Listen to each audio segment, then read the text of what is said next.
ఆయన మనస్ఫూర్తిగా మురళిని నమ్మాడు. నేను మురళియే మనల్ని గెలిపిస్తాడనుకున్నాను.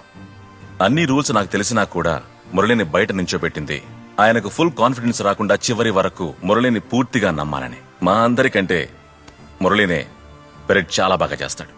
కానీ వీడి దగ్గర ఉన్న సమస్య ఏంటంటే రైట్ టర్న్ చెప్పినప్పుడు వీడు తిరగనే లేదు. ఇదే నేను చలమయ్య గారితోనూ చెప్పాను. ఆయన కూడా రైట్ టర్న్ తప్పించి మిగిలిన కమాండ్లని మళ్లీ మళ్లీ చెప్తూ మా స్క్వాడ్ ని గెలిచేలా చేశారు. ఆ సింహాన్ని ఓడించడానికి నేను చివరిగా విసిరిన ఈట ఈ మురళి.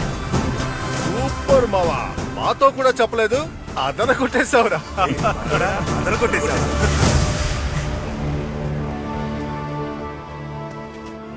ఏంటో అలా చూస్తున్నావు?